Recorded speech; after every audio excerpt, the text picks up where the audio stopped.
Halo semua, kembali lagi dengan saya Ferdi di Caviva Institute. Konten kali ini akan membahas isu yang sedang hangat, perdebatan para netizen tentang logo halal.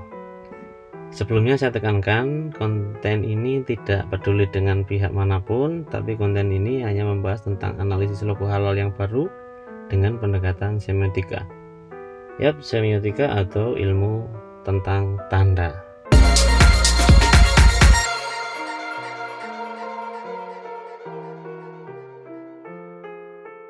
Oke, kenapa konten ini harus dibuat?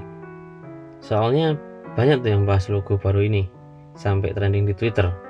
Entah itu pro atau kontra, tapi banyak yang lucu-lucu. Ada yang buat logo halal versi Jakarta, ada yang versi Palembang, Bugis, Lampung, Lombok, Minang.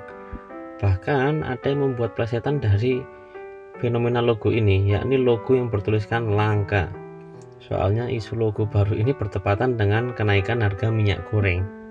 Nah, fenomena ini yang membuat saya ingin bahas konten bahas bahasa, yaitu membahas logo baru halal dengan pendekatan semiotika.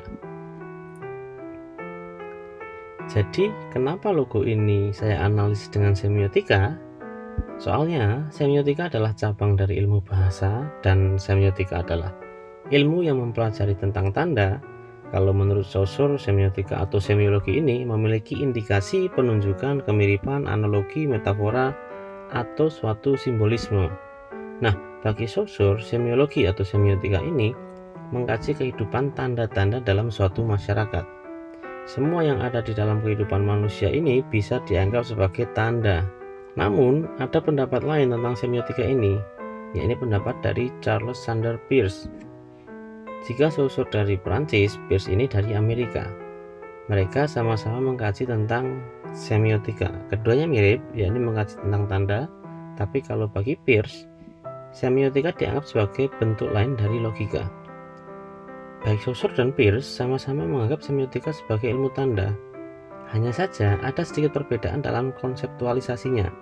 Nah, dari kedua orang ini memunculkan banyak tokoh lain yang mengembangkan ilmu semiotika, seperti Lévi-Strauss, Althusser, Jacques Lacan, Michel Foucault, Derrida, Umberto Eco, dan masih banyak yang lain. Nah, dari pendapat para ahli itu semua, saya ingin mengajak kalian semua melihat logo halal ini dengan semiotika. Soalnya logo itu termasuk tanda. Nah, dari banyaknya teori semiotika para ahli itu, saya akan mencoba menganalisisnya dengan semiotika punya Peirce. Yakni jika kita pakai semiotikanya Peirce, berarti kita pakai trikotomi Peirce. Ada ikon, indeks, dan simbol. Ikon adalah hubungan yang berdasarkan kemiripan representamen dengan objek yang diwakilinya. Indeks merupakan hubungannya eksistensial, yakni suatu hal yang disebabkan adanya sesuatu yang lain atau sebab akibat. Kayak ada asap berarti ada api, gitu. Dan simbol itu merupakan tanda yang menghubungkan antara tanda dan objek yang ditentukan secara arbiter dan disepakati oleh masyarakat penggunanya. Kalau misalkan merah berhenti, kuning hati-hati, hijau jalan, nah itu simbol. Nah, dari ketiga trikotomi ini, analisis logo halal ini mungkin lebih tepat pakai ikon atau ikon, yakni melihat hubungan yang berdasarkan kemiripan representamen dengan objek yang diwakilinya. Lalu, hubungan apa yang memiliki kemiripan? Nah, berdasarkan infografik yang disebarluaskan oleh Kemenak tentang makna simbolis dari logo halal baru ini, setidaknya ada 3 hal penting yang ditekankan. Pertama, tentang tulisan halal yang berbentuk gunungan. Kemudian, tulisan halal yang berbentuk lurik batik atau memiliki kemiripan dengan lurik batik. Dan pemilihan warna tulisan halal. Menurut infografik tersebut, gunungan melambangkan kehidupan manusia. Dituliskan di situ bahwa semakin tinggi ilmu dan semakin tua usia, manusia harus mengerucut, yakni manusia harusnya lebih mendekatkan diri pada Sang Pencipta. Lalu, kemiripan desain tulisan halal layaknya lurik batik karena filosofi lurik. Filosofi lurik adalah pakaian takwa. Soalnya, lurik memiliki 6 kancing yang mencerminkan rukun iman. Tapi, saya punya interpretasi lain dari simbol ini. Interpretasi dari logo halal yang baru, khususnya terkait gunungan. Kalau berdasarkan sejarah dan tradisi yang ada, gunungan ini memang representasi dari hubungan manusia dengan pencipta. Namun, kisah awalnya gunungan ini ada di Jawa karena kisah Samudra Mantana. Salah satu kisah dari kebudayaan atau ajaran Hindu tentang perebutan air amerta antara dewa dan raksasa. Dalam kisah Samudra Mantana, Dewa Wisnu menyarankan pada dewa-dewa dan raksasa bekerja sama memutar gunung tertinggi untuk mengeluarkan air suci dari dalam bumi. Dewa Wisnu memimpin dewa dan raksasa untuk melilitkan Basuki itu seekor naga raksasa pada Gunung Mandara. Lalu para dewa dan raksasa disuruh Dewa Wisnu untuk memindahkan Gunung Mandara ke samudra. Nah, sementara itu Wisnu berubah wujud menjadi kurma, yakni kura-kura raksasa, untuk menopang Gunung Mandara supaya tidak tenggelam. Wisnu menyuruh para raksasa untuk memegang pangkal tubuh naga Basuki, sedangkan para dewa memegang bagian ekornya. Nah, pintarnya Dewa Wisnu ini, para raksasa diminta untuk memegang bagian pangkal naga Basuki karena saat naga Basuki ditarik untuk memutar Gunung Mandara, mulut naga Basuki ini mengeluarkan bisa ular yang berbahaya. Tapi meskipun demikian, karena mereka berpikir bekerja sama, para raksasa pun tidak mempermasalahkan hal tersebut. Mereka tetap bekerja sama dengan para dewa untuk terus memutar Gunung Mandara dengan tarik ulur naga Basuki yang dililitkan. Singkat cerita, hasil pengaduan samudra itu memunculkan Danwatari, tapi para dewa yang muncul membawa kendi berisi air amerta. Nah, itulah salah satu cerita terkait gunungan.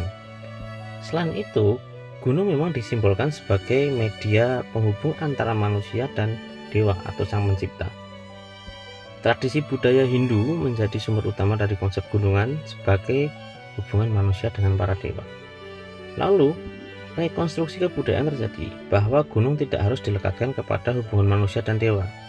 Gunung direkonstruksi makna simbolisnya sebagai hubungan manusia dengan sang pencipta saat budaya Islam masuk. Lalu budaya tumpengan juga menjadi hasil rekonstruksi konsep terkait gunungan sebagai penghubung manusia dengan sang pencipta, dan gudangan dalam tumpeng itu sebagai hasil panen bumi yang dipersembahkan. Lalu berkembang lagi saat ini, gunungan digunakan sebagai ikon dalam tulisan halal. Hal ini berarti pemaknaannya direkonstruksi lagi, soalnya infografik tentang filosofi label halal yang baru dimaknai sebagai seorang yang berilmu tinggi dan berusia tua harus semakin mengerucut, disimbolkan dengan gunungan. Rekonstruksi pemaknaan ini sah-sah saja, seperti trikotomi Peirce dalam simbol, bahwasanya sebuah simbol bersifat arbiter selama dia disepakati oleh penggunanya. Lalu ikon yang berikutnya muncul adalah surjan atau lurik yang diibaratkan sebagai ketakpaan. Soalnya dalam surjan ada 6 kancing yang merepresentasikan rukun iman. Secara ikon, desain logo memang menyerupai jarit, tapi semiotika dalam lurik ini bisa masuk dalam kategori simbol dalam trikotomi Peirce. Soalnya jumlah kancing itu disepakati sebagai rukun iman yang jumlahnya 6. Makanya saya anggap ini sebagai kategorinya simbol, bukan ikon, karena lebih sifatnya arbiter. Lalu berikutnya terkait dengan warna ungu. Dulu yang kita tahu logo halal terdiri dari unsur warna hijau dan putih. Saat ini logo halal yang baru menggunakan warna ungu. Secara psikologis, warna ungu memberikan dampak perilaku dan mood. Selain itu, warna ungu juga menimbulkan kesan misterius, spiritual, hingga imajinatif. Kalau berdasarkan dari trikotomi semiotika Peirce, pemaknaan warna ini bisa dikategorisasikan ke dalam simbol. Tapi, dasar dari pemaknaan warna adalah psikologi, bukan linguistik atau semiotik. Dalam ilmu psikologi, setiap warna memiliki efek terhadap psikologis seseorang. Jung, seorang tokoh psikologi ternama, mempercayai bahwa warna memiliki potensi dan kekuatan untuk mempengaruhi psikologi seseorang. Sejak saat itu, kajian tentang psikologi warna banyak dilakukan. Soalnya warna dianggap memancarkan panjang gelombang energi tertentu, dan setiap pancaran warna memberikan gelombang energi yang berbeda. Maka dari itu, perkembangan tentang penelitian psikologi warna banyak dilakukan oleh para ahli. Bahkan para marketer menggunakan kajian psikologi warna ini untuk strategi pemasaran. Nah, pemilihan warna ungu pada logo halal ini karena memiliki psikologi warna spiritual. Makanya dulu yang berwarna hijau dan putih saat ini diubah menjadi warna ungu. Oke, jadi tadi itu adalah analisis semiotika logo halal yang terbaru, dari makna gunungan yang berevolusi hingga makna warna ungu yang dipilih untuk logo baru ini. Dan itu tadi analisis pakai semiotikanya Peirce, trikotominya Peirce. Menurut kalian logo halal terbaru saat ini gimana? Silahkan komentar. Ciao.